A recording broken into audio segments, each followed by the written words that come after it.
Europe 1, il est 8h moins le quart, l'interview vérité, Thomas Soto.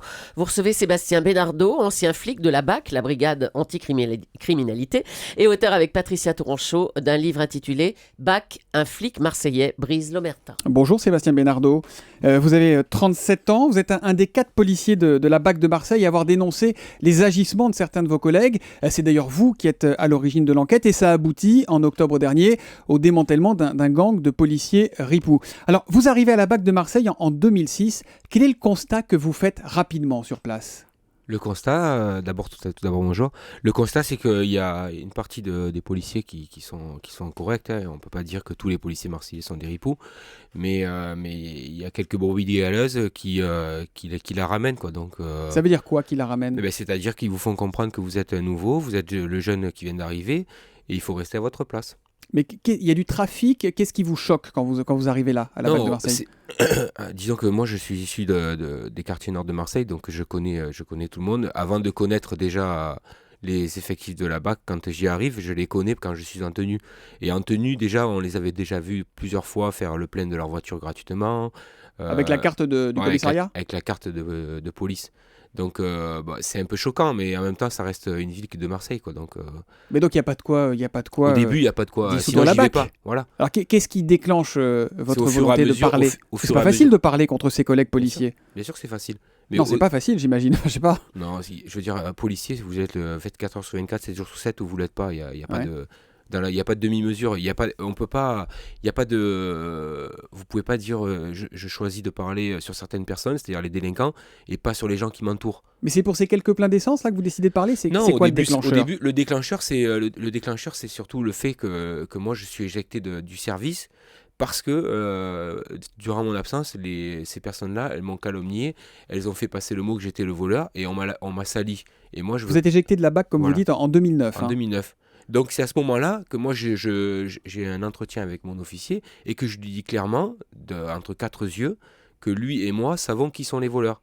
Donc je veux pas qu'on salisse mon nom, mes parents ils me l'ont donné, je veux dire on est une famille respectable et c'est ce que je lui dis. Je veux dire il faut savoir faire la part des choses. Mais il y a quelque chose que je comprends pas, Sébastien Bénardeau. Pourquoi vous attendez 2011 pour dénoncer au préfet des faits qui datent de 2007-2008 ? J'attends pas 2011. On l'a dénoncé depuis 2009, c'est-à-dire depuis septembre 2009. On l'a dénoncé de partout, à toute notre hiérarchie. Simplement, la hiérarchie policière marseillaise, d'accord, elle est au courant, ça les arrange pas. Je veux dire, on est dans une politique du chiffre où il faut ramener des affaires, et la BAC Nord, et la... Mais à qui vous parlez ? Vous dites que vous parlez à la Commission nationale de déontologie de la sécurité. Oui. Sauf que Jacques Dallest, qui est alors procureur de Marseille, à l'époque, il s'en souvient pas. Oui, ça ne se souvient pas, mais après, ça, c'est pas moi qui l'ai appelé, M. Dallès, c'est Roger Beauvau. Donc, qui est Roger Beauvau ? Roger Beauvau, c'est le président de la Commission nationale de déontologie. D'accord. Voilà. Et donc, vous dites que vous parlez à temps, mais qu'on ne vous écoute pas pendant de longues années, c'est ça ? Moi, j'ai avisé mon officier, d'accord ? L'officier a avisé M. Pascal Lal, qui était à l'époque le DDSP de Marseille. Directeur départemental de la sécurité publique. Voilà, puisqu'il a décidé de m'éjecter du service. De Marseille. Tout à fait. Il a décidé de m'éjecter du service parce que je ne rentrais pas dans ce moule. D'accord ? Donc, à ce moment-là, en septembre 2009, tout le monde est au courant de ce qui se passe. Simplement, je suis le seul policier à ouvrir ma bouche. Vous êtes le seul à parler. Alors, ce que disent certains dans la police, c'est que si on vous sort de la BAC en 2009, c'est parce que vous avez votre lot de casserole. Hein. Ils expliquent que vous avez été viré en réalité pour une accumulation de fautes, un comportement général contraire à la probité et à la loyauté, que vous êtes un chien fou, ingérable, qui se fâche avec tout le monde, etc., que vous avez été condamné à de la prison, 1 an avec sursis et interdiction d'exercer pour avoir rédigé un faux PV. C'est vrai, ça ou pas ? Oui, c'est vrai, mais c'est pas en 2009. En 2009, lorsque je suis éjecté, oui, effectivement, je suis en conflit avec des services parce qu'à Marseille, vous ne pouvez pas travailler le week-end. Donc, quand vous ramenez des affaires le vendredi soir, ça dérange. Donc, on vous fait passer clairement le mot que le vendredi après-midi, il ne faut pas travailler. C'est-à-dire que les effectifs de la BAC... On vous dit le vendredi, tu ne travailles pas parce qu'on n'a pas les moyens. D'affaires. Voilà. Les manques de moyens, c'est stupéfiant dans le bouquin. Je vous cite, notre territoire s'étend sur les 6 arrondissements les plus pauvres de Marseille, soit 320 à 350 000 habitants. C'est une jungle inextricable. Parfois, le dimanche, un seul véhicule de police patrouille pour toute cette populace. Passons sur les mots jungle et populace. Par parenthèse, c'est pas très respectueux quand même des citoyens que vous êtes censés défendre. Oui, mais c'est la réalité. Et en tout cas, on vous demande donc le week-end de lever le pied, en fait. Voilà. On oublie les enquêtes. Le vendredi, lorsque vous prenez votre service, il ne faut pas faire d'affaires parce que les gens qui travaillent dans les bureaux vont devoir travailler le samedi, dimanche. Donc automatiquement, vous rentrez en conflit si vous appliquez pas ce qu'on vous dit. Alors, votre livre, Brigade anticriminalité, Sébastien Bénardeau, il se lit comme un polar, hein, sincèrement, ça se lit très très bien. Mais en même temps, ce qu'on ne comprend pas, c'est qu'il y a eu donc la dissolution de la BAC, il y a eu une quinzaine de policiers qui ont été mis en examen. Et vous, aujourd'hui, vous vous retrouvez à Pôle emploi. Pourquoi vous n'êtes pas un héros aujourd'hui? Pourquoi vous vous retrouvez mis au banc de la police? Vous avez été révoqué. C'est au ministre de l'Intérieur qu'il faut poser cette question, c'est pas à moi. Vous n'avez pas une idée? Ah, pas du tout. Non? Je veux dire, à part le fait qu'on gêne la police marseillaise, aucune idée. Votre conviction, c'est quand même pas que tout le monde est pourri à tous les échelons dans la police en France aujourd'hui. Ah non, bien sûr que non. Ma conviction, c'est pas ça. Ma conviction, c'est que la police nationale fait très bien son travail. Après, Marseille, c'est un problème immense et qu'on ne prend pas par le bon bout. Et vous avez le sentiment d'être une victime qu'on vous a fait taire? Vous recevez des menaces encore aujourd'hui pour avoir parlé? Oui, c'est les menaces. Vous en parlez dans le livre des menaces. Les menaces, c'est régulier, mais après, je veux dire, ça reste des menaces, quoi. Je veux dire, au jour d'aujourd'hui, je suis policier depuis 13 ans, donc je sais très bien me défendre, il n'y a pas de souci. Alors vous n'êtes plus policier parce que vous avez été révoqué. Aujourd'hui, vous êtes pizzaiolo, c'est ça? Vous travaillez comme pizzaiolo? Oui, de temps en temps, j'aide des restaurateurs, mais bon, je retrouve pas d'emploi, quoi.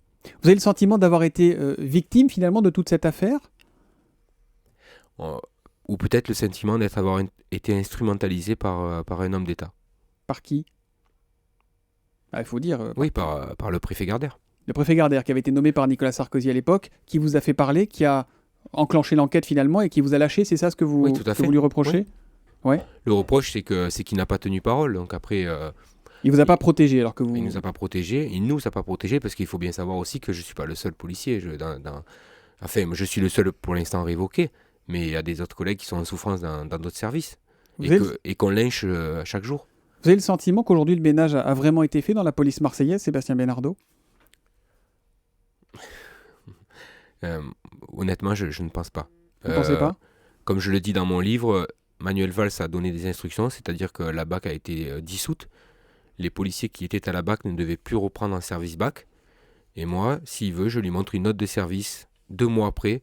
Des policiers de la BAC Nord dissoute ont été réintégrés en BAC District. Donc pour moi, c'est exactement la même chose. Sébastien Benardo, Manuel Valls, c'est l'invité de Jean-Pierre Elkabbach dans quelques minutes sur Europe 1. Qu'est-ce que vous voulez lui dire? Quel message vous avez lui faire passer? Quelle demande vous avez à lui faire? J'ai pas de demande particulière. Monsieur Valls, s'il veut me recevoir, il me recevra. S'il veut pas, il me recevra pas. Je n'ai pas à débattre de ce que je dois dire ou pas au ministre de l'Intérieur. Je lui dirai directement un jour peut-être. Si c'était à refaire, Sébastien Benardo, vous feriez pareil? Joker. Pourquoi?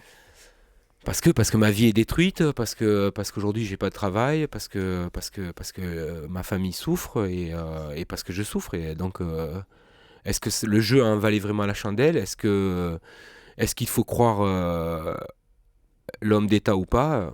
Telle est la question. Merci Sébastien Benardo d'avoir été mon invité ce matin dans l'interview Vérité. On peut vous lire Brigade anticriminalité, signé Sébastien Benardo, c'est aux éditions Flammarion Document.